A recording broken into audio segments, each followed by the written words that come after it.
the show that turned millennial women into a generation of side chicks and hookups. Damn, talk about falling in love with the enemy. It is different. Oh, it's never different. It's 6 years of never being different. I get it now. We've grown up watching this exact situationship and Big come in and out of Carrie's life for 6 years. Then they end up getting engaged. Then they end up almost getting married, but he leaves her at the altar essentially, but then still comes back. This is one of the most relatable things to experience as somebody who's dating in a big city or in their late 20s and 30s dating somebody. And as much as you want to hit Carrie and be like, girl, leave him, we've all been there. But as truly toxic as it is, they do end up together. So what do you think? Do you think situationships can work out? Is it really different? And even in knowing the truth, how toxic, narcissistic, how much of an F-boy player Big was, and how crap he treated Carrie, even after all of that, a lot of women are still convinced that, it was a good story in the end. It was still a dream come true. And like she said, relatable, yeah? That's sexy, yeah. Yeah? Yeah? From dailymail.co.uk, Sex and the City sold my generation of women a lie. Adrenaline. Urge. She's just like a good father. Oh wow, did it? We've all been there. At the time, it was amazing. It was groundbreaking. One of the most relatable things. Okay, by Christina O'Dowd, who says singles fell for its fantasy that casual flings could be as fulfilling as commitment. Bruh. Like, my God, how naive can you be? My mother telephoned, scandalized. It was 1999 and she was living in Washington, where a new TV show was the talk of the town. Yeah, a show about garden tools, interesting. It starred, she said, a sex-mad shopaholic 30-something journalist who trotted around Manhattan with her 3 equally self-absorbed best friends. All of them, she added, were single. Yeah?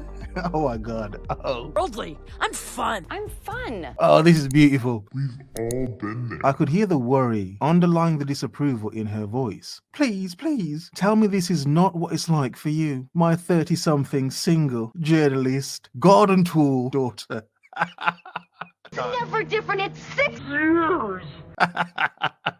I knew from the first moment I watched Sex and the City why my mother hated it. I felt I was overhearing 4 intelligent, adult women talking without inhibition about what they got up to, both in bed and out of it. So it's a show about 3 hookers and their mom? Oh, how fashionably filthy that is. Yeah? And a lot of women, young women at that time, millennial women, grew up watching this smut and loving it. And yes, I watched a lot of it myself, not because I wanted to, but it was because of a chick I was seeing at the time and a few female friends, and because it was the show. So to some degree, as a man, if you knew enough about the show, you could use it as part of your game and talk to other women like, hey, you see the episode, and you can waffle and, just waffle your way into some drawers, just whatever, you get the point. Disgusting. Most of you men listening are my age or older, so I'm sure you remember what it was like when Sex and the City was. Yeah, oh my God. I'm traumatized by that fucking show.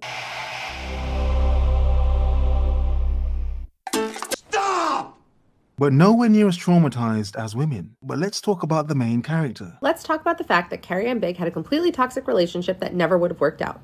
Let's kick it back to the very beginning, season 1, when they first meet. And before she continues, from my perspective as a man being forced, to a degree, watching it, Big was the main character from my perspective. It wasn't Carrie. Nope. Carrie was a side piece. Damn. Always has been. She was a hookup. A quick ting. Tasty. She was probably one of the best quick tings, one of the best side pieces he had, admittedly. She was fun. Yeah, definitely. Fashionable and fun. Carrie might be happy it's time to sweep in and shit all over it. What? She's crazy. But Carrie was never it. Carrie was never it. And so many women fantasized and put themselves in the shoes of the Manolo Blahniks of Carrie. Outstanding. Bravo! They wanted to be her, molded themselves around her and her relationships. Yeah. We've all been there. Big only seems mildly intrigued by Carrie at best. When they do start dating, anytime she tries to better understand where his head's at or if the relationship is serious, he just makes jokes and gives her evasive answers. Like, she'll ask, so like you and me, like, is this for real? And he'll be like, every minute of my life is for real, baby. Yes. Every moment of my life is for real, baby. To this day. Yes. Yes, all right. Yes, now you see what I mean. Being tortured watching this, every time this man came into the show, Carrie would crumble. All of her confidence and her high self-esteem, journalist, modern independent woman, all that crap disappeared. She crumbled when Big came in.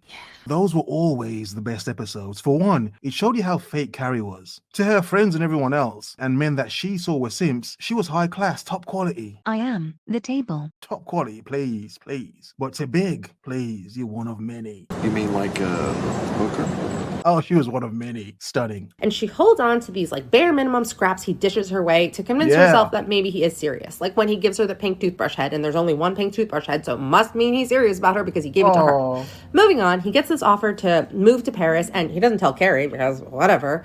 And she's all like, well, maybe I'll come with you. And he's like, I'd rather you didn't. So he moves to Paris. She's devastated. While there, he meets a girl, falls in love, gets engaged, all within 5 months. He comes back to town. Carrie is like, what? You're engaged? How can you be engaged? You have a problem with commitment. And he's like, well, things change. And she's like, meaning you didn't want to marry me? Yeah, Carrie. Yeah, he didn't want to marry you. But... And I love how so many women on TikTok are now looking back at that show like, oh my God, that show was quite toxic. Big was a horrible dude. He ran her along. She was nothing to him. And it's like, yeah, obviously, if you're watching the show, you'd kind of know that. I had arguments as a young man with women when I said this to them. Suck it. Yeah? So yeah, this is why I'm a bit hype and happy, about this video, because I suffered for years. I can't take it anymore. Not really suffered, I'm exaggerating, obviously, A few little bickering arguments that Big is not a good guy. That didn't matter. Who am I? I'm jealous. I'm jealous of Big. Nope. I'm impressed by him. I'm learning from him. What he's doing is amazing. That's fucking ridiculous. But you women think he's a good guy. I'm like, no, he's not good. That's high-level playboy. And for as amazing as people thought Carrie was just a... Please. She was a sigh to him. A sigh.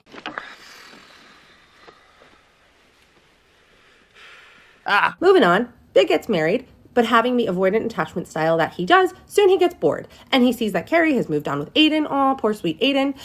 And now his avoidant attachment kicks into high gear because he can't have her anymore. She's not this clingy, anxious woman that she once was, and now he wants her again. And thus begins the illicit affair between them. Now we, the stupid viewers, are supposed to be led to believe that they have an affair because they're meant to be. They're soulmates, and all these forces, like him choosing to marry someone else, are conspiring to keep them apart. So they have this affair. Natasha finds out. It's devastating. And the relationship ends between Carrie and Big, and she's all like, we're so over, we need a new word for over. So time marches on. Carrie and Big are still on friendly terms, whatever. He comes into town because he has to have heart surgery. Sad foreshadowing for what's to come years later.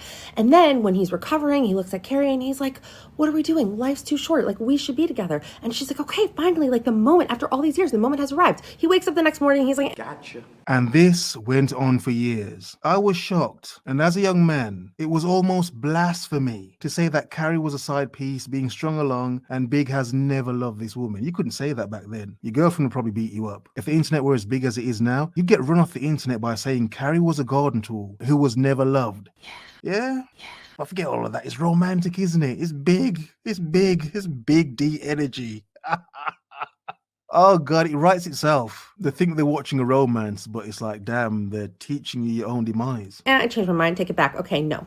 So she moves on. Once again, she's with the Russian. But once again, as soon as she's completely out of his reach, she's completely moving on, he comes back and he's all like, Carrie, I love you, be with me. This time she's not falling for it. And she is like, no, I am not doing this again. She goes to Paris. He follows her, does the grand gesture. They get together. Years later, first movie, they get engaged. They're gonna get married, finally, happily ever after. And he leaves her at the altar.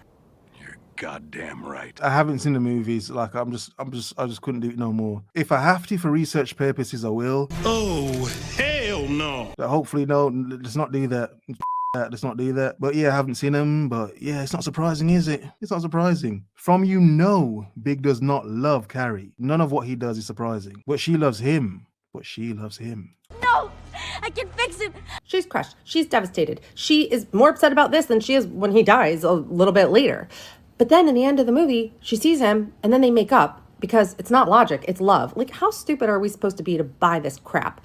So they get married. Yay, happily ever after. But Carrie, having an anxious avoidant attachment style, once she has Big, she's completely bored with him. Just like a woman. As we see in the second movie, when she's all like, I do not want to be one of those couples who stays home and watches TV and orders takeout. What do you think this is? And it's like, Carrie, that's a freaking dream relationship. Why are you complaining? Why do you always have to find something to complain about? And what is my point? As a man, women fantasize a lot of crap. The sooner you learn to detach from their fantasy, but why the fantasy is important, you may understand them a little bit better.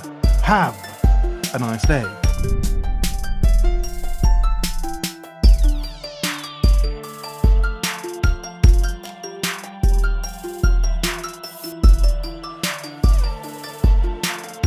So it's a show about three hookers and their mom?